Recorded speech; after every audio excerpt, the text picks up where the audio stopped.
I've had quite a few people on my channel ask me about the different bikes that I own and if I can make a video showing those.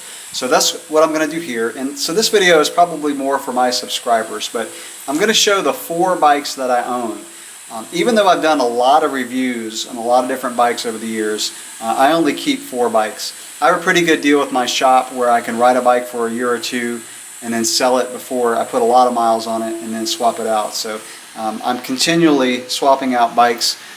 And so I'm going to show you all the bikes that I own and kind of talk about what I use each bike for. Alright, I'll start by showing my road bike in my 4 bike fleet. And this is a bike that I have for training in the summertime. I don't ride this bike a whole lot in the wintertime. In the summer here in Florida, our trails can get really wet. We get a lot of rain in the afternoons, and the humidity can also be higher in the trails than even outside. So it could be 80–90% humidity in the woods. And so it's nice just to sometimes get a break from training on the mountain bike. Here in Florida, we also have a lot of bugs, a lot of ticks and chiggers, and I've gotten just mauled by chiggers from the trails. So again, sometimes it's nice just to get on the road bike, especially in the mornings, like on a Saturday or Sunday morning when you're riding early. The trails can be wet, especially if there's a lot of grass on the trails in some sections, a lot of dew and stuff on the trail. So again, a bike that I use in the summer. There's seasons that I go through where I've just given up road biking. You know, I'll have someone that I know get hit by a car, or someone locally will get just completely demolished by a car, and I'll freak out about it and give up road biking for a year or 2 and then get back into it. But this is a bike I've owned for a couple years, and I don't do a lot of group road riding. I like going out by myself or going out with a small group. I do some larger groups at times, but it's hard to get a really consistent good workout in a big group. Like I did a group ride this morning, and you know, when I was in the front I was pulling 350 watts. When I was in the back I was like 150. So there's a big you know, difference in the consistency. And if it's a really large group, I mean, you might be drafting behind someone 90% of the ride. So I just get a better workout if I go out by myself. This is the only bike that I have that has a power meter. I have the Stages power meter, which I did a review on, and connected to my Garmin. So if I want to train with power and I want to train in a specific zone, I use my road bike. On my cross bike, my previous cross bike, I had an Ultegra crankset, so I could take that crank arm off and I could put it on the cross bike to have a power meter. But after I did that a couple times, I just, you know, kind of got old, and I just left the power meter on the road bike. So again, if I want to train with power and I want to do intervals on the road, this is what I use. This is a bike that's it's a Giant TCR. It's got full Ultegra, Giant cockpit. I actually had a stock bike and the frame cracked, and I got this one as a frame set, so I just transfer the components. But this one is full Ultegra. On my road bike, I do keep a seat pouch and a pump, so it's just ready to hop on and head out on the road. You'll notice on all of my bikes, I don't have a sensor, a wheel sensor for speed and distance. I just use my Garmin. I use GPS. So I have a mount on every bike. I just take my Garmin off and transfer it between bikes. And it just makes it really simple. You don't have to calibrate wheels or anything like that. Just use satellite. It's not quite as accurate if you're riding in the woods, but you know, it's simple. I like simplicity.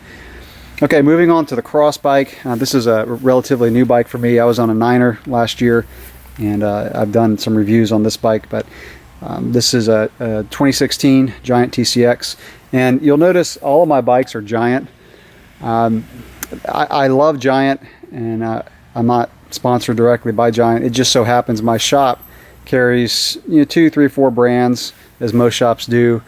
Giant, of course, being one of them, and so you know, I love Giant. I just think they're a really good value. I've mentioned that in my other videos. So anyway, back to the cross bike. This has got a Ultegra Di2. This is actually a 1x11. This is the first cross bike I've used as a 1x11. And again, in my reviews, I'll talk about that. But so far, it's working out pretty well for me. If I did a lot of gravel grinders in the mountains, I'd probably get a bigger cassette or go with a 2x. But for pure cross racing, which is what I use this bike for a lot, the 1x11 works really well. We also have a lot of dirt roads around here, and I can do a 70-mile ride and do 60, 70, 80% dirt roads, even some trails and stuff like that. Sometimes I'll do on this bike. But so really training on a dirt road or doing a pure cyclocross race. I have gravitated more towards cyclocross racing. I used to do a lot of mountain bike racing. Cyclocross racing for me, it's more family friendly.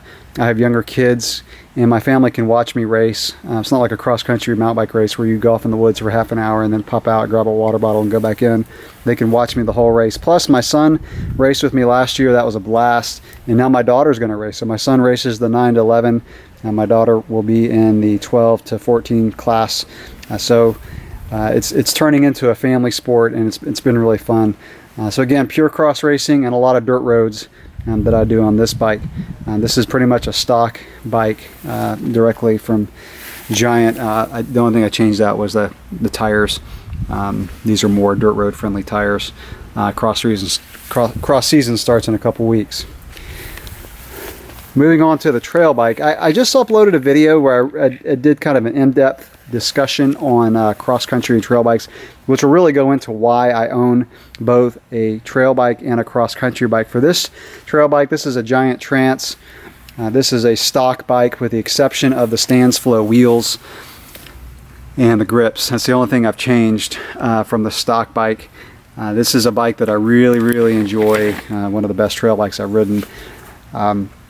I love having a purely dedicated trail bike and a purely dedicated cross-country bike. Because of where I live, I don't do, this bike is kind of overkill for the trails that I ride most of the time. This is a bike that I have for going up into the mountains. One of my favorite things to do on a mountain bike is just to take a trip, go up to the mountains and ride. And I get to do that a couple times a year. And this is a bike that, the bike that I take. In fact, my cross-country bike has actually never been up in the mountains. It's just been used for events and stuff around here. So this is a 2x10 with a chain keeper on it, as you can see here. XT crankset, SLX front derailleur, XT rear derailleur, Giant dropper seat post. Again, fully set up as a trail bike. Dropper seat posts, to me, are mandatory for a trail bike if you really want to hit descents the way a trail bike can handle them. And the dropper seat post makes that even better. So 2.25 Schwalbe or Schwalbe, however you like to say that, knobby neck tires. Fox fork. This bike has a Talus fork on it. I don't use the Talus option a whole lot. Even when I ride around here, I keep it in the 140 setting. There are times on some steep climbs that I'll use the Talus setting, dropping it down to 120 millimeters of travel, lower the front end in case it gets pretty steep, keep the front end from wandering. But I typically keep it in 140. So if I got another Trance, and I think the 2016s don't even come with Talus forks. I think they all come with just a standard 140 fork. So that would be fine with me. SLX brakes and shifters. I love Shimano brakes. In fact, you'll notice on all of my bikes I have Shimano. I have just had the best success with Shimano, shifting and braking. I love the fact that the brakes use mineral oil and not DOT fluid, and they have really good modulation, really good feel and power. I've used Avid brakes in the past on some of my bikes, and I've had some problems with them. The new Avids that have come out, the guides, from what I hear, are really good. So I'm curious to see how those would feel. I'm sure I would like those from what I've read.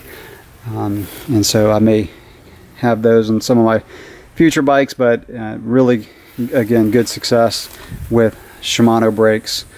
And this bike has a 160 rotor, or 180 in the front, 160 in the back. So like I said, set up as a trail bike. By having two mountain bikes, I don't have to make compromises on the setup, which is nice. So onto the cross-country bike, Giant Anthem. This is an aluminum frame, and this is a custom build. All of my bikes that I've showed you, the road, the cross, and the giant trench trail bike, are set up stock.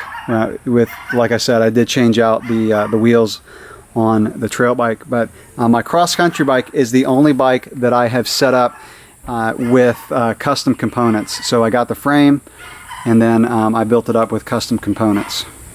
So I built this up as a 1x10, and when I built this bike up about a year and a half ago, Shimano did not have XT out yet as a 1x system. Now they do. But so I went with Race Face, and this is a 34 tooth narrow wide chainring. I've dropped the chain twice on this bike. I actually did it last week and bent the chain and had to take out a link. But for the most part, I've had really good success. I've got a Shimano XT cassette, XT rear derailleur.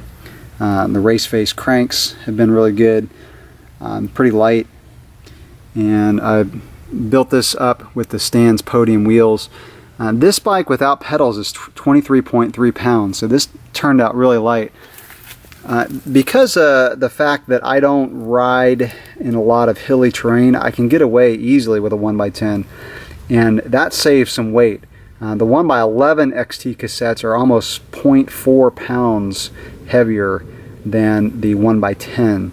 And then of course the Stan's Podium wheels that I've used on this bike are really light. I think like 1330 grams for the whole wheel set. And so that's what helped keeps this bike down in terms of weight. The aluminum frame, you know, it's not a heavy frame. The carbon would be lighter, of course, but you know, I've had no problems with the aluminum frame. I'm thinking about upgrading to carbon coming up pretty soon. The Anthems were back ordered for a while, but I think I heard that they're coming out pretty soon. So I may upgrade to a carbon frame. We'll see how that goes. So I've got a Thompson seat post. Again, everything's just custom on this bike as far as the components. I hand built it the way I wanted it. A 90mm stem and a riser bar. I had a flatter bar on this bike, but I went to a low rise. This is a 20mm rise, 725 width. Well, kind of a wide bar for some people on a cross-country bike, but I like it. It's got the ESI chunky grips. These are pretty light, and of course a Fox 100 fork. I had mentioned if in my other video, if I ever went to one mountain bike, I'd probably go with an Anthem with a longer fork. But by owning two bikes, I can keep the front end low on this and keep it as a pure cross-country bike, and you know, got my trail bike for longer travel needs. So XT brakes on this, XT shifter, just one shifter, and the Schwalbe Rocket Run tires. These have been a great tire on this bike. I use my cross-country bike for a lot of my riding around here. Like I said, my trail bike's just a little overkill for my local trails. So when I want to just get out and ride hard, ride with friends, do Strava segments, do some hard training, I choose the cross-country bike. It's faster than the trail bike. That doesn't mean I don't ride my trail bike on my local trails. I do ride it and I have fun, especially if I just want to cruise or just attack downhill sections. We don't have a lot of consistent climbs here, but we do have just kind of up and down sections, and so the trail bike's still fun for just attacking those downhill sections. But for overall speed, when I just want to ride fast, I choose the cross-country bike. Not only do I have Shimano on all my bikes, but I also have Fox on both of my mountain bikes, rear and front shock. I've just had the best success with Fox. I know how to work on them. You know, I've used RockShox. I've had a problem with a lot of RockShox stuff in the past. It's been a few years since I've used RockShox, so they may be a lot better now in terms of reliability, but I just stick with Fox. It you know, works well for me. So that is my fleet of bikes, and I've asked myself if I ever had to get rid of a bike, which one I would get rid of, and it'd probably be the road bike. Just, you know, the trail bike, even though I don't ride it a whole lot, when I do ride this bike, I have a blast on it, especially when I travel up to the mountains. You know, I ride some stuff up in North Carolina in the Pisgah area that, you know, just wouldn't be near as fun on a on a cross-country bike with a steeper head angle. I love having the trail bike for stuff like that. So that'll wrap up this video showing you all my fleet of bikes. Thanks for watching.